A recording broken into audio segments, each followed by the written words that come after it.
एक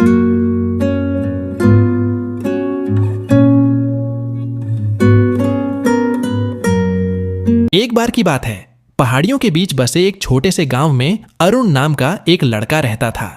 अरुण एक होशियार और जिज्ञासु बच्चा था, लेकिन उसकी एक कमजोरी थी, उसे झूठ बोलने की आदत थी।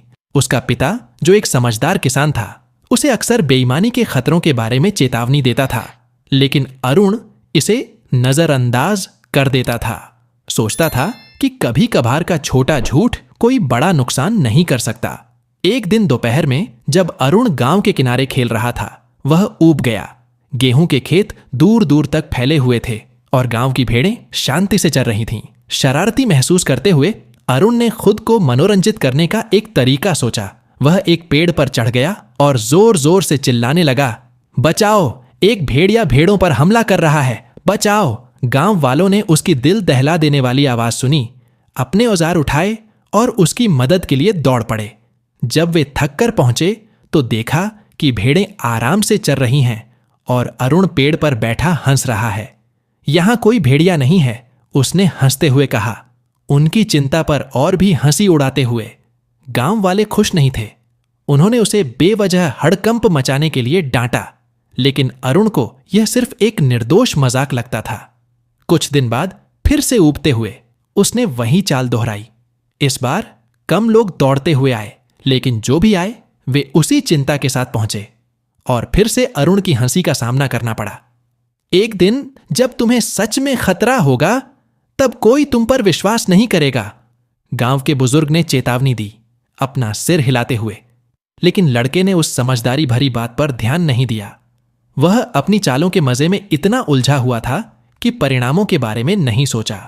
एक हफ्ते बाद जब सूरज पहाड़ियों के पीछे छिप रहा था और साए लंबे हो रहे थे, अरुण भेड़ों की देखभाल कर रहा था।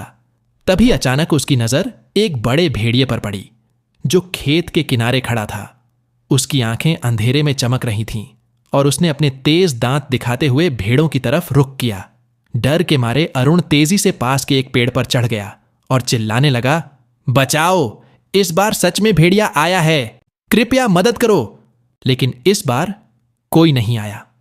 उसकी आवाज गांव में गूंजती रही, लेकिन गांव वाले उसके झूठ से तंग आ चुके थे। मान लिया कि यह फिर से एक मजाक है। वे अपने शाम के कामों में लगे रहे, उसकी मदद की पुकार को नजरअंदाज कर दिया।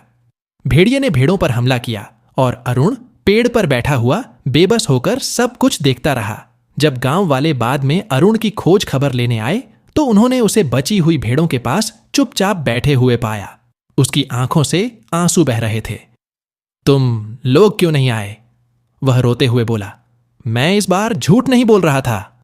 गांव के बुजुर्ग उसके पास बैठ गए और धीरे से बोले, अरुण, जब तुम झूठ बोलते हो तो तुम दूसरों का विश्वास तोड़ देते हो। विश्वास नाजुक होता है, जैसे कांच। एक बार यह टूट जाए तो इसे सुधारना बहुत मुश्किल होता है। अरुण ने शर्म से अपना सिर झुका लिया, अपनी गलती की गहराई को समझते हुए। उस दिन से अरुण ने फिर कभी झूठ न बोलने का संकल्प लिया। उसने सीखा कि जहां विश्वास अर्जित करने में समय और मेहनत लगती है, वहीं बेईमानी से वह एक पल में खो जाता है। उसके शब्द उसके कर्मों की तरह ही महत्वपूर्ण हो गए और भले ही इसमें समय लगा, गांव वालों ने धीरे धीरे उस पर फिर से भरोसा करना शुरू किया। अरुण ने एक ऐसा सबक सीखा जिसे वह कभी नहीं भूलेगा कि विश्वास एक बार टूटने के बाद वापस पाना मुश्किल होता है।